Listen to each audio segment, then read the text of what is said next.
Gil Martin here, and welcome everybody to today's episode of the Daily Packers Post, where we bring you in-depth videos on your Green Bay Packers. We have new episodes dropping every day, Monday through Friday, so hit the like button and subscribe so you never miss an episode. Also, visit our website at thepackerspost.com for in-depth articles on your Packers. Today, we have an injury update. Zach Tom could miss this Saturday's game against the Chicago Bears, and his potential absence would loom large. Everybody, understandably so, was concerned about what the absence of Micah Parsons is going to mean for this team. But there's another injury that had a big impact on the Packers' eventual defeat in Denver, and that was the loss of Zach Tom. Tom left late in the second quarter with a knee injury, and it's not coincidental that after Zach Tom left the game, the Broncos pass rush started to get more pressure on Jordan Love, and the Green Bay offense stalled in the second half.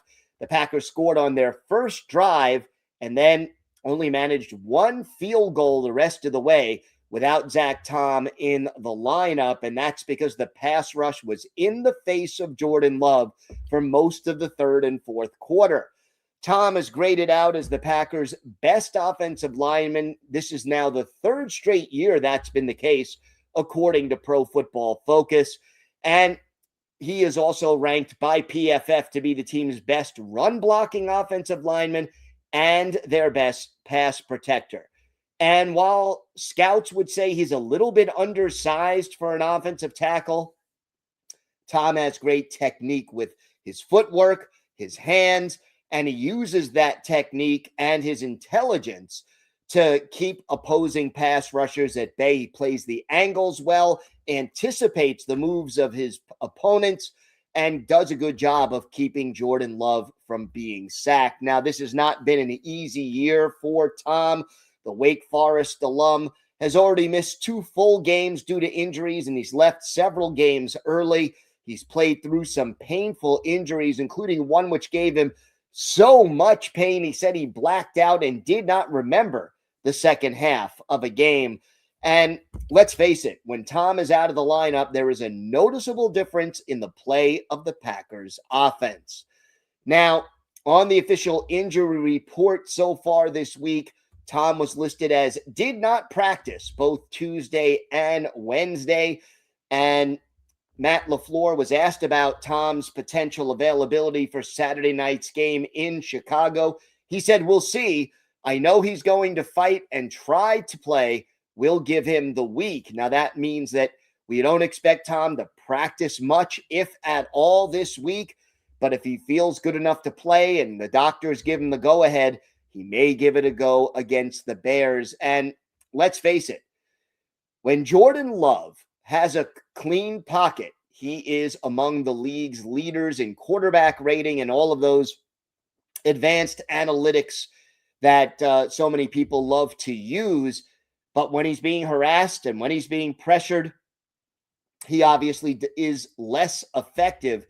And let's also look at it this way. With Micah Parsons out for the year and the defense not quite as strong as it was with Parsons in the lineup, if the Packers are going to make the playoffs, they're going to need the offense to step up and do some damage in the last 3 games. And then if they get into the playoffs, in the playoffs. So what happens if Tom can't go? What are the options? Well, Green Bay could do what they did against Denver, and that is insert Darian Kennard in at right tackle. PFF loves the way he's played. He's got strong grades, but obviously in a limited amount of snaps. Now, he's also been very effective as the team's 6th offensive lineman / quote-unquote tight end when they put him in there in short yardage and obvious running situations. And he's done well with that role as well. But in the second half against the Broncos, Kennard struggled a little bit, as did the rest of that offensive line. Now, the other alternative, if they don't want to go with Kennard, you can go back to 2024 first-round pick Jordan Morgan, That would allow you to keep Kennard as the sixth offensive lineman / extra tight end. But Morgan has been a disappointment so far this year. In training camp, he was competing with Rasheed Walker at left tackle, although I don't know how much of a real competition that was. And he was competing with Sean Ryan at right guard. Ultimately, Morgan did not win either job. Early in the year, he was rotating with Ryan at right guard for a few series per game, but even that stopped. And then when injuries hit and, Elton Jenkins was lost for the season, Ryan moved to center.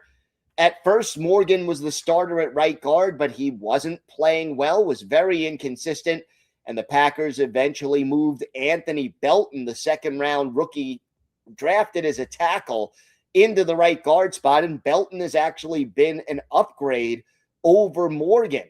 And keep this in mind, with Rasheed Walker struggling to live up to his past expectations and level of play at left tackle, Morgan has still not been inserted in at left tackle, even on a rotational basis. And when Tom went down last Sunday, they put Kennard in, but not Morgan. So the question becomes, would they trust Jordan Morgan as the right tackle with what will likely be most of, if not a complete full week of practice this week? Regardless of who gets the call, the Packers are better off if Tom can play, and the team will need all the help they can get Saturday night in what promises to be a tough and very important matchup, with the winner of Saturday's game against the Bears taking over first place in the NFC North. And if the Packers win on Saturday and the Lions lose their game this weekend, the Green Bay Packers can clinch a playoff spot. So a lot at stake, and having Zach Tom healthy would certainly be a boost for the Green Bay offense. Visit our website at thepackerspost.com for in-depth articles on the Packers. Here on YouTube, hit the like button and subscribe to the Daily Packers Post so you never miss an episode. I'm Gil Martin. You can follow me on Twitter at Gil Packers. Have a great day, everybody. Stay safe. Thanks for watching. And of course, go Pack Go.